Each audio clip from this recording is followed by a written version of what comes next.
2028 in the Democratic primary. Right now? Yeah. Bernie and AOC? No. They got the biggest crowds. That doesn't matter. It won't sustain itself, but right now they have no leader. Okay? But this is the thing the Republican Party has to understand too. Both parties lost in the last election. Trump won. Bill Maher is genuinely surprising me more and more with every passing day. Look, we've always known he was one of the rare liberals actually willing to push back on his own side, while most on the left won't touch that with a 10-foot pole. But lately, he's not just nudging back. He's going full force at the left wing. And not just the ideology in general, but specific people, specific figures. In this clip, Bill Maher goes after what he basically frames as cult leaders on the left. We're talking AOC, Bernie Sanders, that whole crowd. And honestly, it's shocking, in the best way possible. But still shocking. I never thought I'd actually see this. I figured maybe he'd let something slip on some random podcast somewhere off the record. But no, this is happening right on Real Time with Bill Maher, his official show, on television. That's a whole different level of boldness, and I'm not going to lie, it's genuinely refreshing to watch. So let's get into the clip where Bill Maher doesn't just take a swing at the left, he calls out their biggest names by name. AOC, Bernie Sanders, nobody's getting a pass here. Let's check it out. But you got to win the Democratic primary. It's not so easy, but they game the system. They changed it. And who do you see on the horizon for 2028 in the Democratic primary? Right now? Yeah. Bernie and AOC? No. They got the biggest crowds. That doesn't matter. It won't sustain itself, but right now they have no leader. Okay? But this is the thing the Republican Party has to understand too. Both parties lost in the last election. Trump won, okay? And I don't know if that's going to transfer. We should have won 4 more seats in the Senate. If you looked at the last 70 races for the Senate, 69 follow exactly the way. I think it's Moore versus Youngkin. That's where I see it. Youngkin would be. Youngkin is going to go back adjacent, and then Vance and Jr. will fight it out for that crowd. AOC and Bernie, and who's at the top of the ticket? They're going to lead right now. Who's at the top of that ticket, Kevin? Because if it's not Bernie, he's going to be vice president and then wait his turn? No, it would be.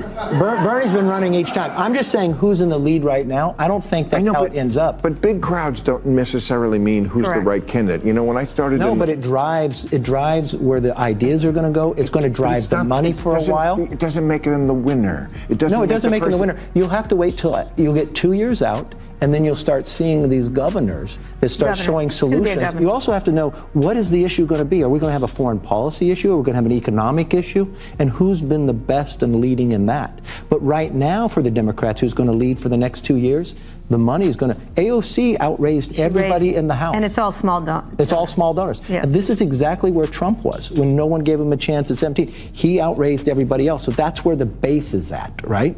And so what will happen... Look, I get the argument. A massive audience means a massive donor base, and when you're running a presidential campaign, especially against well-funded opponents, that money matters. That part makes sense. But here's the thing, AOC's actual positions are just too far out there to win a general election. We're talking 2028, and people are waking up faster than ever. They're done with it. They're tired, they're fed up, and that frustration is only going to keep building as time goes on. And yeah, the right has its moments too. But let's be real, most of the stuff that makes ordinary people stop and say, come on, seriously, that's coming from the left. That's just the reality right now, and I don't see that trajectory changing anytime soon. So if the Democrats roll into 2028 with AOC leading the charge, someone who's become the face of some of the most out-of-touch positions in modern politics, they're probably gonna lose. Again, plain and simple. Now, Bill Maher doesn't think she's the answer either, and honestly, I'm with him on that. Sure, she draws crowds, she fires people up, she could probably raise serious money, but energizing a base and actually winning a national election are two completely different things. Drop your prediction in the comments though. Do you think AOC could actually pull it off?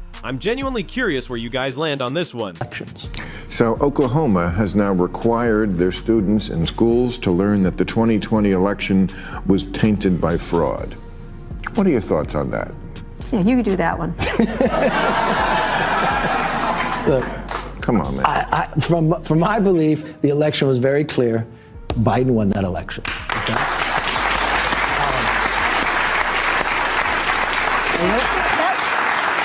That wasn't hard. No, but I've never done it different. I know. And it's very clear. Right. Trump won the election this time and won the popular vote, which a Republican has not done in like 30 years. Okay. And so, but the basis is we've got to get out of this running the last elections. presidential election should be aspirational. It should be about ideas. It should be about where America wants to go for the next century. And if we have elections demonizing one another instead of election about the public deciding where they want to go, you can't govern once you win. And we're going to fall behind. And honestly, I think he's right, and I don't see that changing anytime soon. Because here's what's become crystal clear. The American public has basically been conditioned to believe that no election can ever just be lost fair and square. It's always Russia, it's always stolen, it's always something. Now look, you could absolutely argue that some cases have more evidence behind them than others, and I'd probably agree with you there. The 2020 election had some genuinely strange moments, ballots being wheeled in at odd hours, processes that raised real eyebrows. That stuff happened, and it's fair to question it. Meanwhile, the whole Russia collusion narrative got picked apart and debunked pretty fast and pretty thoroughly. So yeah, those two situations are not even close to being in the same category. But here's where I land on it. I don't want "it was stolen" or "it was collusion" to become the automatic response every single time someone loses an election, because sometimes you just lose. The other side ran a better campaign, connected with more voters, and won. That's how it's supposed to work. The problem is that playbook is already locked in on both sides now. Nobody's allowed to just lose anymore. Every defeat needs a villain, a conspiracy, an excuse. And that's a dangerous road to stay on, because if every loss is illegitimate, then the whole system starts meaning nothing. According to the people who study this, out of 180 countries, America has slipped down to 57, so we're middle of the pack as far as freedom of the press goes. What do you think about that? Well, not good, because it's our First Amendment, and it's first, and so it should be important in this country.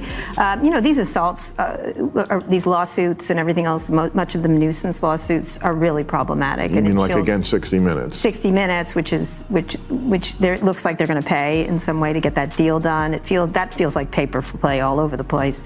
But all of them, even Facebook paying Trump that money for throwing him off the platform, or any of these things that are happening around the country. It's a real problem, and it's very chilling. It's not to say that press doesn't make mistakes, because they do all the time. But when it's done and they correct it really quickly, the New York Times just did win its case with Sarah Palin. Yes, a very good sign. And they made a mistake. They admitted a mistake. They apologized for a mistake. They corrected the mistake. And they got better, presumably. And so I think that's where we should be. But there is a real movement to chill the press through legal means. You think so? Look, I don't think the press has been fair in so many other places. You can look at certain things they made up. Look what the White House Correspondents' Dinner, who won the award this time? The one reporter who got up and reported that Biden wasn't mentally all there when they all hid it the entire time. So there's a reason why we have been dropping. It all started after the Pentagon Papers and others, whether people put trust in this. And you've got the internet today, you've got more people bringing stuff out. I just have a hard belief of things that I read of what had transpired in a meeting I've been in, and I do think it's pretty tainted one way. So that's why you see the pendulum swing the other way. All the strength is on the right now. The energy is in right-wing media right now, whether it's small podcasters or bigger podcasters or small media sites and stuff like What's that. interesting for the media, these Sunday shows are all important. No. More people listen to Joe Rogan on a podcast. Exactly. And your Although podcast, he's slipping to the Midas group. Yeah, So, which is great. Which is good. Which is the way it should be. Let people gather whatever information they can out there, and you should be able to challenge it. There but still the First should be Amendment right standards you want. and facts that are very clear. But it's also newspapers today can't afford to do it. You've got to have your news so fast and so rapidly, so you don't have the editors, you don't have the ability to check. So people should be able to question what goes on. Well, they did put somebody in the press room from social media.